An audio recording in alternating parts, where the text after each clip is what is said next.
Umalba ang taong bayan sa milyong pondo ni Pangulong Ferdinand Cuting Jr. para sa kanyang State of the Nation Address o SONA. Ayon sa maraming mamamayan, tila sayang raw ang pondo dahil hindi naman raw ginagampanan ng Pangulo ang kanyang mga obligasyon. Sa kabila ng malaking halaga ng pondo na inilaan para sa SONA, maraming Pilipino ang naniniwala na mas makakabuti sana kung ito ay nagamit para sa mga proyektong makakatulong sa taong bayan. Katulad na lamang ng pag-aayos ng kalsada, pagdaragdag ng mga pasilidad sa ospital at iba pang pangunahing pangangailangan. Marami rin ang nagtatanong kung ano nga ba ang konkretong plano ng administrasyon para sa mga isyu na kinakaharap ng bansa tulad ng kahirapan, kagutuman at kawalan ng trabaho. Sa social media umapaw ang mga komento ng pagkadismaya at pagkabahala. Ayon sa ilang netizens, napakaraming dapat pagtuunan ng pansin ang pamahalaan kaysa sa magarbo at magastos na SONA. Kailangan pa tayo makakakita ng tunay na pagbabago. Sa ngayon, umaasa ang taong bayan na ang kanilang mga hinaing ay maririnig at bibigyan ng kaukulang aksyon ng pamahalaan. At yan nga ang balitang ating pagkakatutukan. Ngunit bago ang lahat, siguraduhin mag-subscribe at hit ang notification bell para sa patuloy na pagtutok sa mga sulyap ng bagong balita sa tunay na boses ng masa.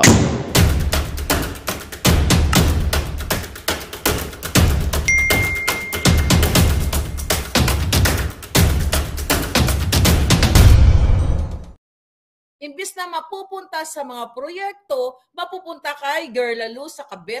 Buti sana kung isa lang ang jowa. Yung iba dyan nangangabit pa ng sobrang dami.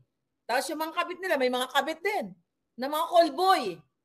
Yan ang laro sa politika. Nagbibit-bit nga sila ng mga ano dyan mga pakangkang sa loob ng Congress. Remember yung ating ulat sa inyo in December ng ating puting ahas?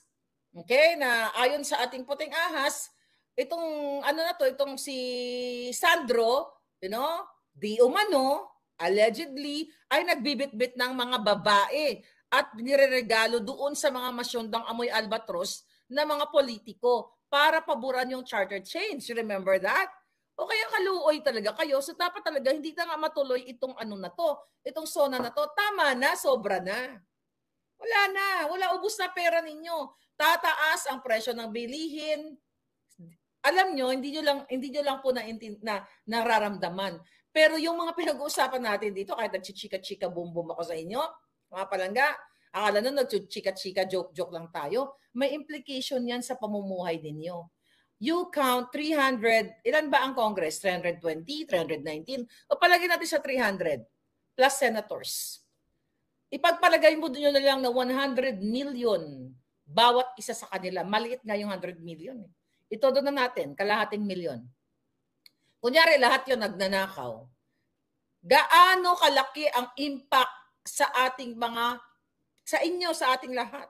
Na yung mga perang yan, dapat ay mapupunta sa inyo through livelihood projects, building, structures, and everything. Pero napupunta sa offshore accounts. Katulad na lamang ng kinasasangkutan ngayon ni COMELEC Chairman George Garcia.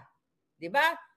Di umano na mayroon siyang multi-million US dollars o 1 billion na deposito sa offshore. Although hindi pa naman validated yan. Pero let's say kung totoo yan. COMELEC Chairman pa lang yan. Wala pa yung kongresista, wala pang senador, wala pa si governor, wala pa si mayor. Diba? Wala pa yung mga cabinet appointees ni Bangag Jr. Wala pang undersecretary na nagtatayuan na ng mga bahay. Wala pa yung mga assistant secretaries. At ilang ahensya yan. See that? Kaya mamamatay kayo sa kahirapan hanggat si Bangag ang inyong presidente. Although, mga kababayan, kawawa talaga Pilipinas. Alam nyo, pag araw-araw yung pag-uusapan, kaya dapat kumilos na talaga kayo. Sabi ni Doja Tang, Boy Latig o dating comment, isa, yan. Di ba? Dito ay nagtatago nga dito sa Amerika, kinasuhan yan.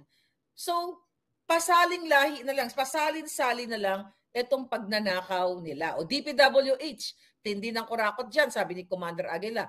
Ayun na nga, wag na nga tayo lumayo, Commander. Wag na tayo lumayo. Yeah, DPWH, Bureau of Customs, Department of Agri, see? Ganon mga kababayan. Ang millions of Filipinos will be happy to hear in SONA I tender my resignation, sabi ni Luz. No, that's not gonna happen, Palangga. Alam mo, ang bangag, hindi yan magre-resign. Believe me, hindi magre-resign ang bangag. Kasi nga, mamamayagpag yung kanilang smuggling, ang kanilang kidnapping business, ang kidnapping ni Lisa. Hindi yan sila aalis hangga't hindi ninyo pigilan. Sabi ni Procopio, si Taning milyonaryo na, ayan, isa pa yan. Doon pa lang, example, ang dating dugyot, okay, ang dating walang nilalamon. Tapos, sabi niya, si pinagkakalat ni Taning na siya extremely wealthy? Saan galing yung extreme wealth? Kung kayo talaga ay gising na gising sa inyong pangyayari sa inyong bayan, saan magagaling ang extreme wealth ng isang nanggagancho o ng mamalimos sa inyo para makalamon? Kung wala ka namang negosyo, buti sana kung kilala siyang may negosyo. Wala. Tapos ipagyayabang na extremely wealthy. Doon napupunta ang inyong, alam mo, sabi ko nga sa inyo, kung ako ay meron lang talagang kulam, tegi na silang lahat. Tegi na mga hitad. Kaya lang, nasa mga kamay nga ninyo kung paano po natin wawakasan ito. Sabi ko nga, tiring everyday yung laban natin, pero nasa mga kamay nyo talaga. Kahit tatanungin nyo ako, kailan ma'am, kailan Maharlika. Pero nasa mga kamay nyo, wala naman sa akin eh. Yung bells ko lang nakakatulong, pero nasa desisyon ninyo ang pagtapos niyan. At huwag nyo na nga, tama nga, kung sila ay napapraning ngayon na hindi matuloy ang SONA, huwag nyo nang ituloy. Nag-enjoy pa sila sa pagnanakaw kaya malabong mag-resign, sabi ni Maverick. That's true. Okay? Yan ang inyong, parang dumadami na ngayon ang mga batang nawawala lagi, post sa social media. Talagang yun nga is high crime. High crime, maraming nawawala. At abangan ninyo sa SONA, kung magkakasona ba si Kuting. Kung talagang siya ay, hindi kung talagang, actually, hindi ko na dapat tinatanong yan eh.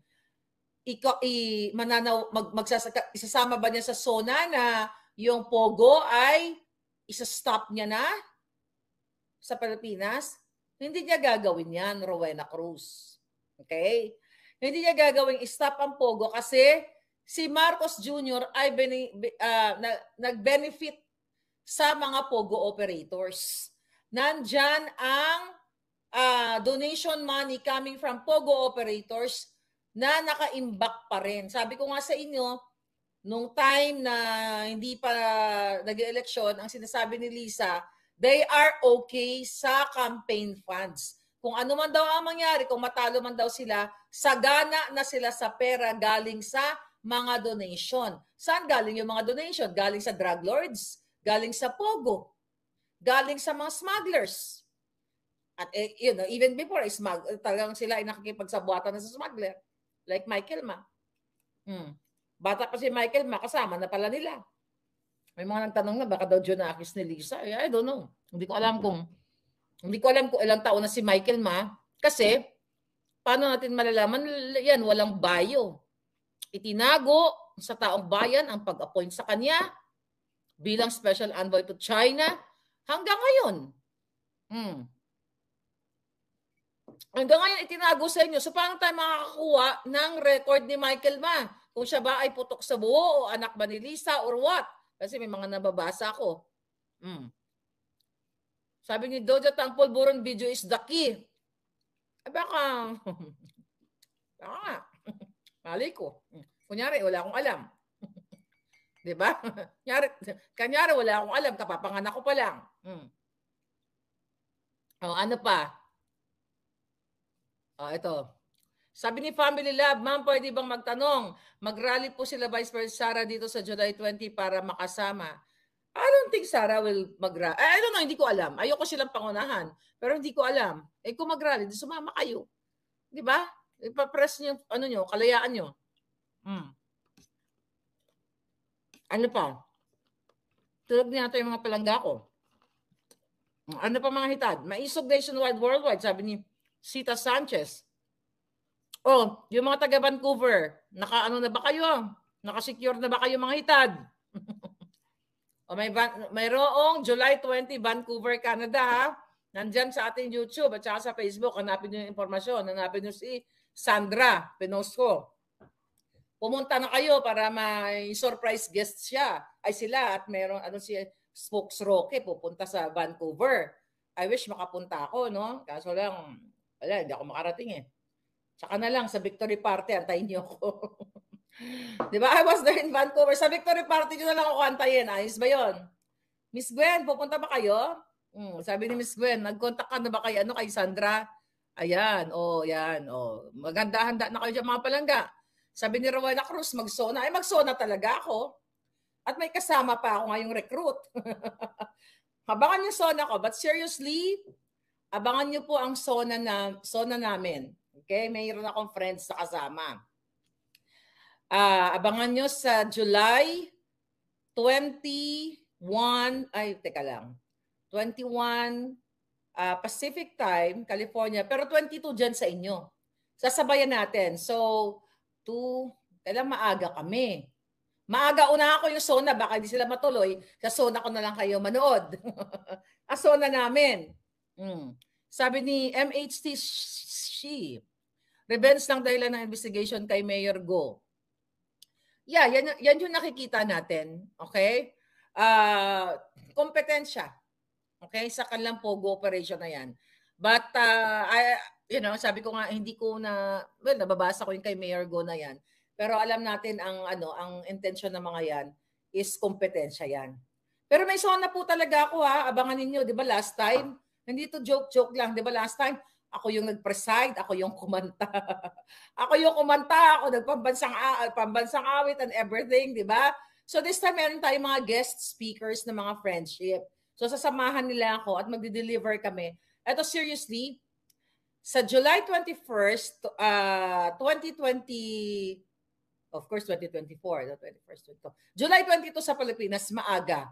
So anong oras sa inyo? Basta morning. Basta magsa-start kami ng 2:00 ng hapon, okay, ng aming sona dito sa Amerika. Kasama ang aking mga kaibigan, mga mangilan-ngilang kaibigan. In-invite ko sila sa aking mansion. Mangilan-ngilan sila na sasama sa akin at abangan nyo yun kasi baka sumayaw ako doon at tumambling. Malay mo, may dumating tayo na special guest. Malay mo dumating si Bangag. Anyway, seryoso po yan ha. Abangan ninyo sa Sunday. Next Sunday, meron tayong sona. Sona ng bayan. Sabi ni Armel, sino si Sandra? Yung organizer po sa Vancouver, Canada. Oh, by the way, ang New York, meron din sila ha. Ang New York, meron din silang event sa July 23. July 23, we will announce soon. July 23, merong event sa New York. And July 24, meron din sila sa Washington, D.C. Excuse me. Meron din silang event doon. Commander Aguila, si VP Sara ba ang guest nyo palangga? No, I wish, di ba? I hope. Inday Sara, baka naman. hindi si Inday. Liz Vergara, excited kami sa Sona mo, madam. Ano ang request ninyo sa Sona? Paki-comment dyan kung anong gusto ninyong marinig sa Sona ko and kasama yung mga kaibigan ko. Okay? Na baka kilala nyo rin to sila. Nakikita nyo na yan sila dito eh. Minsan kasama ko nagpa-party-party. Guest mo si Clarita Carlos na natapala na, sabi ni TJ TV. Wala na, hopeless case na si Clarita Carlos, mga palangga. Ayan, alam mo, isa sa mga susi dapat yan eh. Dahil yan ang nakatanggap ng report from DICA na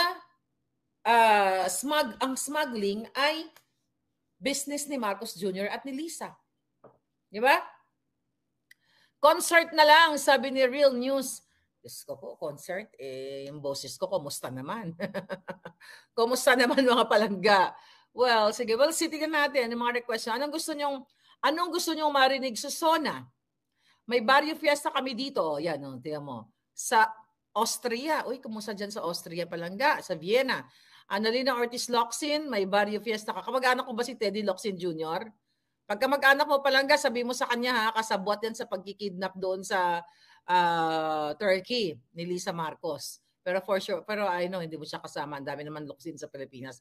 May Barrio Fiesta kami dito sa Vienna. May parade kaming mga maisog, Austria. O, di ba, bongga? Expedia. Expedia Jonathan Morales. So, kumusta na si agent ng bayan? Malay mo si agent biglang, biglang maging star of the night. Ay, nako. Hindi ako sindikato, sabi ni Annalyn. Hindi. Di ba sabi niya, tama Palangga, sabi ni Ma'am Annalyn Locsin, hindi ako sindikato. Yes. Apelyido mo lang Palangga. Thank you Palangga. Ang tunay na estado ng bayan, ayun ang gusto marinig ni Kakampi Bernard Tan. You sound familiar to me, Kakampi Bernard Tan. Okay? So, video gusto namin para matapos na. Video gusto namin para matapos na mga adik. Yun din ang gusto ko Palangga. Pareho tayo ng gusto. For your Sona, For your Sona, sabi ni Summer Sense, for your Sona review ng promises achieved or not. Yeah, we will do. Yan talaga ang gagawin natin mga Palangga. Kailangan talagang isulat ko ng bonggang-bongga yan.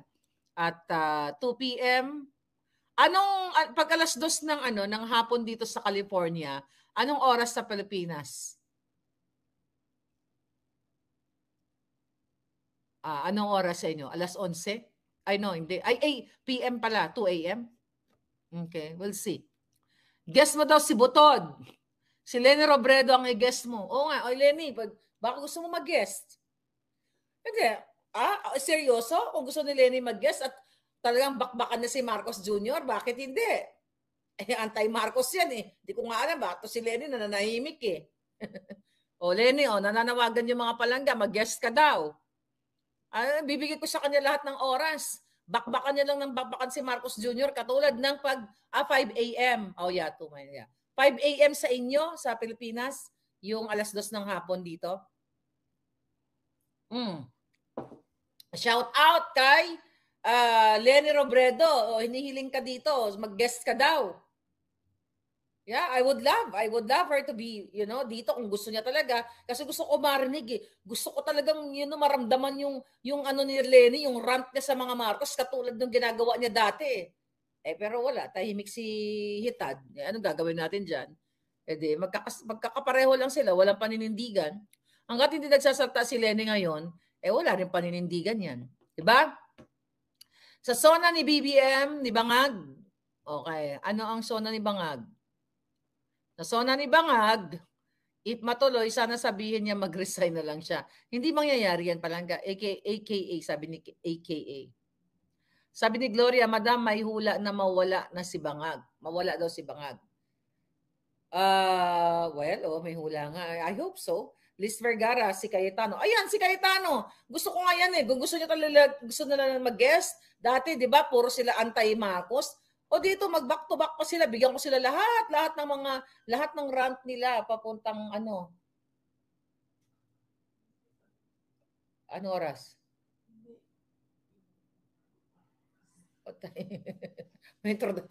What? Isulat mo na lang. Merong nandiyan na? Sino yan?